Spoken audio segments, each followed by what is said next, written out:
بسم اللہ الرحمن الرحیم۔ حضرت نعمان بن مقرن المزنی رضی اللہ تعالیٰ عنہ۔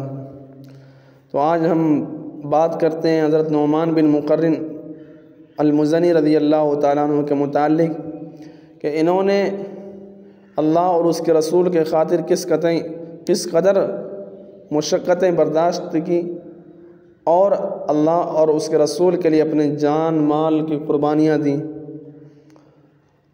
تو یہ اس کے حالات سن کر کے اپنے ایمان کو تازہ کریں اور اس ویڈیو کو اپنے بھائیوں تک کو شیئر کریں تاکہ ان کا بھی ایمان تازہ ہو اور اس کا ثواب آپ کو بھی پہنچے۔ تو چینل کو بھی سبسکرائب کر دیں کیونکہ اس کے بعد بھی انشاءاللہ صحابہ کرام کے متعلق آپ تک ویڈیو پہنچتی رہے۔ جو بھی ویڈیو بنائیں ہم صحابہ کرام رضی اللہ تعالیٰ عنہ کے بارے میں، کیونکہ ہمارا اصل ہیرو صحابہ کرام رضی اللہ تعالیٰ عنہ اجمعین ہیں۔ بہت سے صحابہ کرام ایسے ہیں جن کے بارے میں ہم نام بھی نہیں جانتے۔ وہ ویڈیو جب بنے تو آپ تک پہنچ جائے، اس کے لیے چینل کو سبسکرائب کر لیں۔ تو چلیے ہم بات کرتے ہیں حضرت نعمان بن مقرن المزنی رضی اللہ تعالیٰ عنہ کے متعلق۔ ارشاد ہے سیدنا حضرت عبداللہ ابن مسعود رضی اللہ تعالیٰ عنہ کا، فرماتے ہیں کہ بعض گھرانے ایمان کا گہوارہ ہوتے ہیں اور بعض خاندان نفاق کی آماجگاہ۔ بلا شبہ بنو مقرن کا گھرانہ ایمان کا گہوارہ ہے۔ قبیلہ مزینہ نے اپنی قیام گاہیں مدینہ طیبہ کے قریب اس سڑک پر بنا رکھے تھے جو مدینہ طیبہ سے مکہ معظمہ کی طرف جاتی تھی۔ رسول اکرم صلی اللہ علیہ وسلم ہجرت کر کے مدینہ منورہ تشریف لے آئے تھے۔ قبیلہ مزینہ کے پاس آنے جانے والوں کی وساطت سے رسول اکرم صلی اللہ علیہ وسلم کے متعلق خوش آئند خبریں پہنچنے لگی۔ ایک شام قوم کے سردار حضرت نعمان بن مقرن مزنی رضی اللہ تعالیٰ عنہ اپنے بھائیوں اور قبیلے کے بزرگوں کے پاس بیٹھے اور سب کو مخاطب کر کے ارشاد فرمایا، میری قوم، بخدا ہمیں حضرت محمد صلی اللہ علیہ وسلم کے متعلق عمدہ اور بہتر خبریں ہی معلوم ہوئیں۔ آپ کی دعوت رحمت، احسان اور عدل و انصاف پر مشتمل ہے۔ کتنے تعجب کی بات ہے کہ ہم پیچھے رہتے جا رہے ہیں اور لوگ آپ کی دعوت قبول کرنے کے لیے آپ کی طرف سر پر دوڑے جا رہے ہیں۔ اور ساتھ ہی فرمانے لگے، میں تو پختہ ارادہ کر چکا ہوں کہ صبح حضور علیہ الصلوۃ والسلام کی خدمت اقدس میں حاضری کے لیے روانہ ہو جاؤں گا۔ آپ میں سے جو شخص میرے ساتھ جانا چاہے وہ تیار ہو جائے۔ نعمان کی باتیں اہل مجلس کے دلوں میں اتر گئیں۔ صبح ہوئی تو آپ کیا دیکھتے ہیں کہ آپ کے 10 بھائی اور قبیلہ مزینہ کے 400 شہسوار آپ کے ہمراہ مدینہ طیبہ جانے کے لیے تیار ہیں تاکہ نبی اکرم صلی اللہ علیہ وسلم کی زیارت اور دین الہی کو قبول کرنے کی سعادت حاصل کر سکیں۔ حضرت نعمان رضی اللہ تعالیٰ عنہ کے دل میں خیال آیا کہ خالی ہاتھ جانا مناسب نہیں، نبی اکرم صلی اللہ علیہ وسلم اور مسلمان بھائیوں کے لیے کچھ تحائف ضرور ساتھ لے جانے چاہیے۔ لیکن قحط سالی کی بنا پر گھروں میں فراوانی نہ رہی تھی۔ حضرت نعمان رضی اللہ تعالیٰ عنہ نے اپنے اور تمام بھائیوں کے گھر چکر لگایا اور جو کچھ ہاتھ لگا اپنے ساتھ لے لیا اور خاندان کے جملہ احباب کو اپنے ساتھ لے کر سوئے مدینہ روانہ ہو گئے۔ حضور علیہ الصلوۃ والسلام کی بارگاہ میں پہنچ کر تمام تحائف آپ کی خدمت میں پیش کر دیا۔ آپ اور آپ کے تمام رفقا حضور صلی اللہ علیہ وسلم کے روبرو حلقہ بگوش اسلام ہو گئے۔ ان کے ایمان لانے سے مدینہ طیبہ کے ایک کونے سے لے کر دوسرے کونے تک مسلمانوں کے گھروں میں خوشی کی لہر دوڑ گئی، کیونکہ اس سے پہلے کوئی ایسی مثال نہیں ملتی کہ ایک گھرانے سے 10 حقیقی بھائی 400 شہسواروں نے بیک وقت اسلام قبول کیا ہو۔ حضرت نعمان رضی اللہ تعالیٰ عنہ کے حلقہ بگوش اسلام ہونے سے رسول اکرم صلی اللہ علیہ وسلم کو بھی انتہا مسرت ہوئی۔ اللہ سبحانہ و تعالیٰ نے اس وفد کے تحائف کو بھی شرف قبولیت سے بخشا اور قرآنی آیات نازل فرمائیں۔ وَمِنَ الْأَعْرَابِ مَن يُؤْمِنُ بِاللَّهِ وَالْيَوْمِ الْآخِرِ وَيَتَّخِذُ مَا يُنْفِقُ قُرُبَاتٍ عِندَ اللَّهِ وَصَلَوَاتِ الرَّسُولِ أَلَا إِنَّهَا قُرْبَةٌ لَهُمْ سَيُدْخِلُهُمُ اللَّهُ فِي رَحْمَتِهِ إِنَّ اللَّهَ غَفُورٌ رَحِيمٌ۔ اور بدوؤں میں سے کچھ لوگ ایسے بھی ہیں جو اللہ اور روز آخرت پر ایمان رکھتے ہیں اور جو کچھ خرچ کرتے ہیں اسے اللہ کے ہاں تقرب کا اور رسول اللہ صلی اللہ علیہ وسلم کی طرف سے رحمت کی دعائیں لینے کا ذریعہ بناتے ہیں۔ ہاں، وہ ضرور ان کے لیے تقرب کا ذریعہ ہے اور اللہ ضرور ان کو اپنی رحمت میں داخل کرے گا۔ یقیناً اللہ درگزر کرنے والا اور رحم فرمانے والا ہے۔ حضرت نعمان بن مقرن رضی اللہ تعالیٰ عنہ نے رسول اللہ صلی اللہ علیہ وسلم کے جھنڈے تلے آ کر تمام غزوات میں پوری بہادری اور جوان مردی سے حصہ لیا۔ صدیق اکبر رضی اللہ تعالیٰ عنہ کے دور خلافت میں حضرت نعمان رضی اللہ تعالیٰ عنہ اور ان کی پوری قوم بنو مزینہ نے فتنہ ارتداد کو دبانے کے لیے بھرپور کردار ادا کیا۔ حضرت فاروق اعظم رضی اللہ تعالیٰ عنہ کے دور خلافت میں تو حضرت نعمان رضی اللہ تعالیٰ عنہ نے وہ کارہائے نمایاں اثر انجام دیے کہ تاریخ اسلام میں جنہیں قابل ستائش حیثیت حاصل رہے گی۔ جنگ قادسیہ سے پہلے سپہ سالار لشکر اسلام حضرت سعد بن ابی وقاص رضی اللہ تعالیٰ عنہ نے حضرت نعمان بن مقرن رضی اللہ تعالیٰ عنہ کی قیادت میں شاہ ایران کی طرف ایک وفد بھیجا تاکہ وہ ان کے سامنے اسلام کی دعوت پیش کرے۔ جب یہ وفد ایران کی دارالحکومت پہنچا تو اور شاہ ایران سے ملنے کی اجازت طلب کی تو اسے اجازت دے دی گئی اور ایک ترجمان کو بھی بلایا گیا۔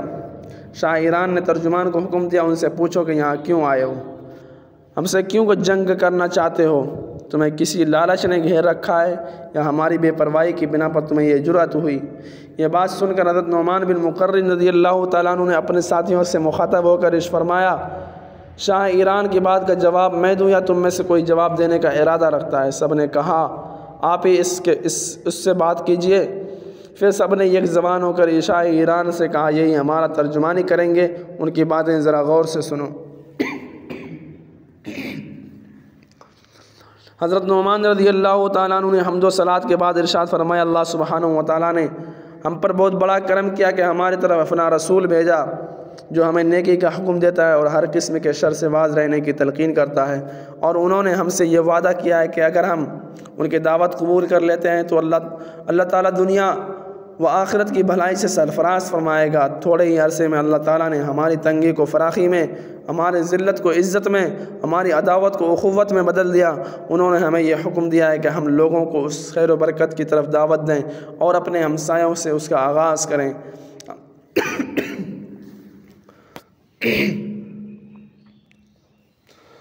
ہم تمہیں دار اسلام میں داخل ہونے کی دعوت دیتے ہیں۔ یہ ایک ایسا نظریہ حیات ہے جس نے ہر نیکی کے کام کو بنظر استحسان دیکھا اور اس کی ترغیب دلائی، اور ہر قسم کی برائی کو برا گردانا اور اس سے بچنے کی تلقین کی، اور یہ اپنے ماننے والوں کو کفر کی اتھاہ گہرائیوں سے نکال کر نور ایمان کی بلندیوں تک پہنچا دیتا ہے۔ اگر تم اسلام قبول کر لو گے تو ہم تمہارے پاس اللہ کی کتاب چھوڑ جائیں گے، تم اس کے احکام کے مطابق نظام حکومت کو استوار کرنا، ہم تمہارے کسی معاملے میں مداخلت نہیں کریں گے۔ اگر تم نے دین الہی کو قبول کرنے سے انکار کر دیا تو پھر ہم تم سے جزیہ وصول کریں گے اور تمہاری حفاظت کی ذمہ داری ہم پر ہوگی، لیکن اگر تم نے جزیہ دینے سے انکار کر دیا تو ہماری تم سے جنگ ہوگی۔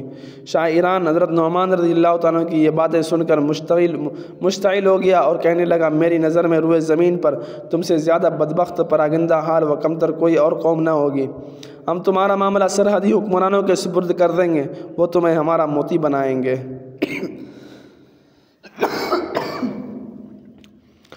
پھر غصہ ذرا نرم ہوا تو کہنے لگا، اگر کسی ضرورت نے تمہیں ہمارے پاس آنے پر مجبور کیا ہے تو ہم تمہیں اتنا غلہ دیں گے جن سے تمہارے گھروں میں خوشحالی آ جائے گی۔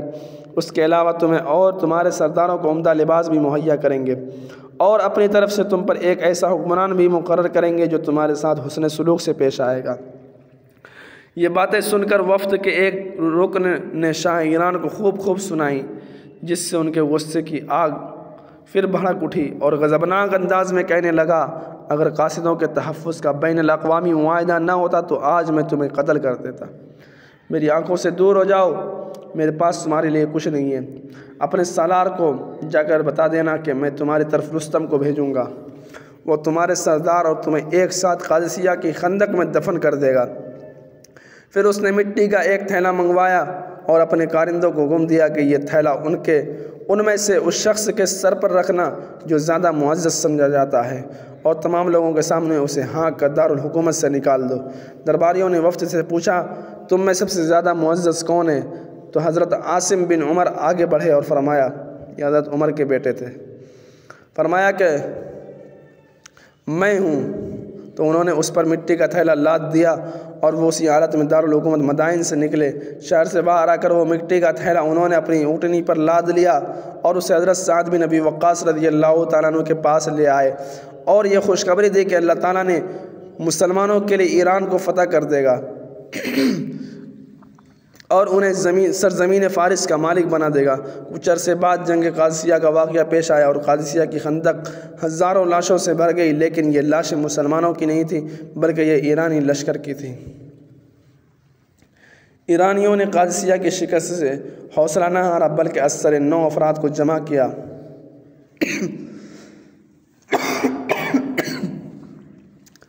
اور لشکر کو ترتیب دیا، یہاں تک کہ 1,50,000 تجربہ کار جنگجو اکٹھے ہو گئے۔ جب فاروق اعظم رضی اللہ تعالیٰ عنہ کو اس جم غفیر کے متعلق علم ہوا تو اس بڑے خطرناک کا مقابلہ کرنے کے لیے خود تیار ہوئے، لیکن لشکر اسلام کی بعض اہم شخصیتوں نے آپ کو اس سے روک دیا اور یہ تجویز پیش کی کہ ایک ایسے سپہ سالار کو یہ مہم سر کرنے کے لیے روانہ کرے جو قابل اعتماد ہو۔ حضرت عمر نے فرمایا، مجھے ایسے شخص کی نشاندہی کرو جسے قائد بنا کر اس مہم کو سر کرنے کے لیے روانہ کروں۔ سب نے عرض کیا، امیر المؤمنین، آپ اپنے لشکر کے متعلق خوب اچھی طرح جانتے ہیں۔ آپ نے ارشاد فرمایا، اللہ کی قسم، میں مسلمانوں کے لشکر کا سالار ایک ایسے شخص کو بناؤں گا جس میں یہ خوبی ہو کہ جب دونوں فوجوں میں گھمسان کی جنگ چھڑتی ہے تو وہ تیرے سے بھی زیادہ تیز ثابت ہوتا ہے، اور وہ ہے نعمان بن مقرن المزنی رضی اللہ تعالیٰ عنہ۔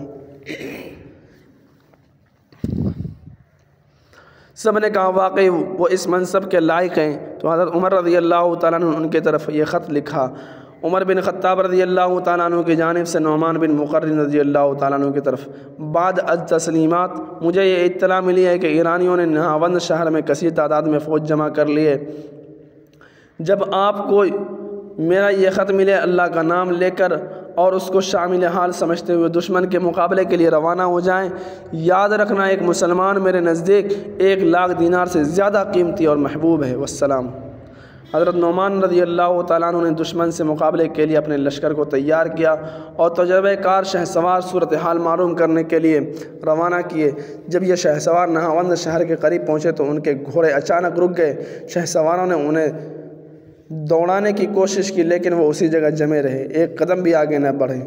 شہسوار گھوڑوں کی پیٹھ سے نیچے اتر آئے تاکہ صحیح صورتحال معلوم کر سکے۔ وہ یہ دیکھ کر حیران رہ گئے کہ گھوڑوں کے پاؤں میں کیل پیوست ہو چکے ہیں۔ انہوں نے جب ارد گرد کا بغور جائزہ لیا تو کیا دیکھتے ہیں کہ ایرانیوں نے نہاوند کی طرف جانے والے تمام راستوں میں لوہے کی نوکدار کیل بکھیر دیے ہیں تاکہ شہسواروں اور پیادہ فوج کا راستہ روکا جا سکے اور وہ نہاوند شہر تک پہنچ نہ سکیں۔ شہسواروں نے اس صورتحال سے حضرت نعمان رضی اللہ تعالیٰ عنہ کو مطلع کیا اور ان سے رائے طلب کی۔ انہوں نے حکم دیا کہ سب اپنی جگہ کھڑے رہیں، جب رات کی تاریکی چھا جائے تو بے تحاشا آگ جلائیں تاکہ دشمن اس روشنی میں تمہیں دیکھ لے۔ جب روشنی 400 پھیلی ہوئی ہو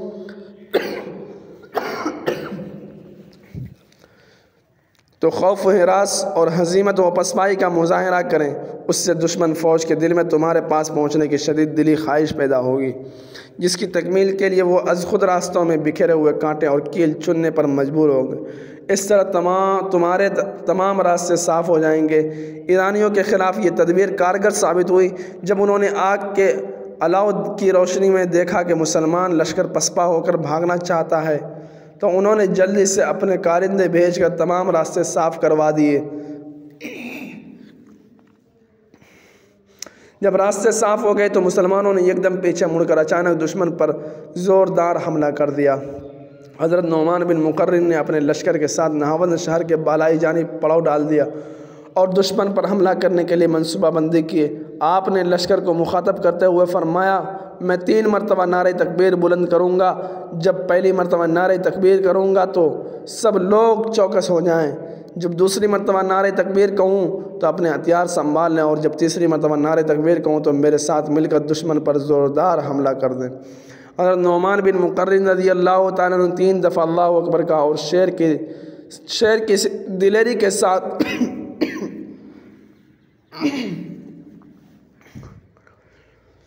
دلیری کے ساتھ دشمن کی صفوں میں جا گھسے اور آپ کے پیچھے لشکر اسلام سیل رواں کی طرح دشمن کے خس